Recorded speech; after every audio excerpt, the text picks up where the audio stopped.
tudo bem? Vamos lá mais um assunto do Excel?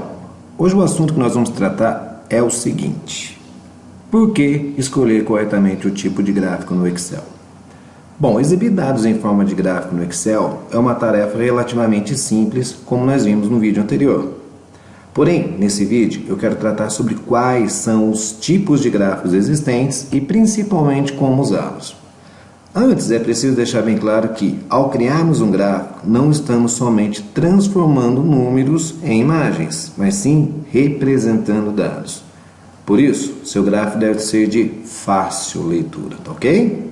Bom, vamos lá. Então, por que escolher corretamente o tipo de gráfico no Excel? Será que eu tenho que me preocupar com essa questão? É evidente que sim, e a resposta para essa pergunta é extremamente simples. Usamos gráfico para mostrar dados, vocês concordam? Avaliar alternativas, entender tendências, acompanhar progressos, ou seja, gráficos corretos ajudam na tomada de decisões e facilitam muito a compreensão das informações. Para escolher corretamente o tipo de gráfico no Excel, você deve primeiro entender quais são as razões pelas quais você precisa de um gráfico, e nesse vídeo nós vamos analisar algumas diferentes situações para o uso dos gráficos mais comuns. Então vamos lá? Bom, gráficos de comparação. Quais são os gráficos de comparação? Esses gráficos eles são perfeitos para comparar um ou vários conjuntos, e eles podem facilmente mostrar os valores menores e os valores maiores nos conjuntos de dados. Então, se a tua pretensão é comparar valores no Excel, então você pode utilizar os seguintes tipos de gráfico. Vamos lá aos mais comuns.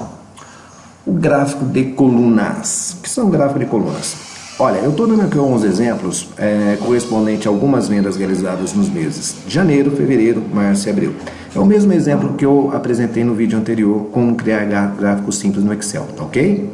O gráfico de colunas talvez seja um dos mais comuns. O gráfico de colunas ele é extremamente simples e prático de ser criado, e ele tem uma facilidade muito grande na interpretação das informações. Outro gráfico de comparação bastante comum e bem fácil de ser criado é o gráfico de barras. Mas qual a diferença entre o gráfico de barras e o gráfico de coluna? Basicamente, a diferença está na disponibilidade das colunas, enquanto uma é apresentada de forma horizontal, a outra de forma vertical. Outro tipo de gráfico é o gráfico de hierarquia. O gráfico de hierarquia também é utilizado para comparar partes como um todo, quando várias colunas de categoria formam uma hierarquia. Ou seja, a tua pretensão é criar uma hierarquia de dados? Vamos lá um exemplo. Olha lá o gráfico de hierarquia. Ainda trabalhando com o mesmo exemplo, vendas, você pode observar que os meses correspondentes a fevereiro, abril, janeiro e março, as informações elas estão disponibilizadas de forma crescente. É de fácil interpretação, embora ele seja pouco utilizado, mas se a tua intenção for apresentar a hierarquia de informações ou dados, é um excelente gráfico e vai auxiliá-lo muito, tá ok? Vamos lá para mais um tipo de gráfico. Os gráficos de proporção. O que são os gráficos de proporção? Bom, se a tua intenção é mostrar a proporção de um todo que compõe um conjunto de algo, então você deve utilizar alguns dos gráficos. São eles. Primeiro é o gráfico de pizza. O gráfico de pizza é muito comum, né? Dificilmente alguém não tenha se deparado com uma situação ou com a apresentação de um gráfico nesse formato. Claro que em algumas situações eu percebo que há uma indiscriminação, uma forma errada de apresentar esse gráfico, porque nem sempre a pessoa tem o intuito de apresentar proporcionalidade. Às vezes ela se depara com algumas situações em que a intenção é comparar informações, mas o gráfico de pizza ele serve para trabalhar com proporção. Vocês podem perceber nesse mesmo exemplo, janeiro, fevereiro, março, abril, que o gráfico de pizza, além de apresentar as informações correspondentes às vendas, considerando obviamente que fevereiro 50 mil corresponde a vendas, você pode observar que esse número 50 mil corresponde a 36% como um todo. Assim como janeiro 35 mil corresponde a 23%, abril 39.670, 26% e assim consecutivamente. Outro gráfico de proporção muito utilizado também é o gráfico de rosca. muito fácil de ser utilizado e de fácil interpretação.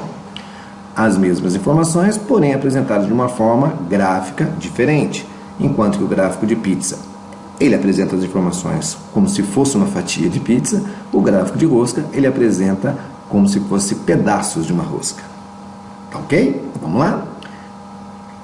Gráficos de tendência. O que são os gráficos de tendência? Bom, se a tua pretensão é saber mais informações sobre um determinado conjunto de dados executado durante um determinado período de tempo ou um tempo específico, existem alguns gráficos que são indicados. Quais são eles? O gráfico de linha. O gráfico de linha, ele também é extremamente simples de ser interpretado. Ele mostra uma linha de tendência correspondente, obviamente, aos valores correspondentes a janeiro, fevereiro, março e abril. Outro tipo de gráfico de tendência é o gráfico diária. Particularmente, claro que isso é uma opinião pessoal minha, tá ok, pessoal? Mas eu acho de mais fácil interpretação o gráfico de linha do que o gráfico diária, tá? Embora ele seja pouco utilizado, mas eu já me deparei com várias situações em que foi me apresentar esse gráfico diário. É uma opção sua, mas você tem que entender na realidade que o gráfico ele não está sendo criado, em algumas situações sim, mas ele nem sempre ele é criado somente para você visualizar as informações. Em algumas situações nós precisamos apresentar esse gráfico para uma equipe, para um conjunto de pessoas, enfim. Resumindo, o gráfico tem que ter facilidade de interpretação, tá ok? Gráfico de dispersão. O que são os gráficos de dispersão? Esse tipo de gráfico é utilizado para mostrar o relacionamento de um conjunto de valores. Vamos a um exemplo? Gráfico de dispersão, simples, fácil de interpretar, também correspondente às vendas realizadas em janeiro, fevereiro, março e abril. Diferente, é claro, né, do gráfico de linhas, embora exista uma semelhança em relação à apresentação dessas informações, mas é um gráfico que particularmente eu indico para você quando a situação, seu propósito ou seu objetivo for trabalhar com dispersão.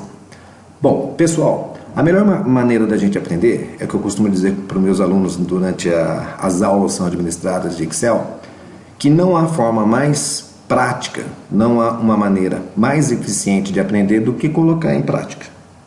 Então, vamos lá. Eu gostaria que você abrisse a sua planilha do Excel, pegasse esses exemplos e criasse esses gráficos. Você vai perceber a tranquilidade e a facilidade. Lembrando que o objetivo desse vídeo é mostrar os tipos de gráfico e as suas respectivas utilizações, tá ok? Se você tiver alguma dificuldade em criar gráfico, dá uma olhadinha no nosso vídeo anterior. Lá eu mostro passo a passo como criar gráfico simples. Gostou desse vídeo? Se inscreve, dá uma curtida aí, compartilha com seus amigos. Até a próxima, meus amigos. Espero que tenha sido útil para vocês. Um forte abraço.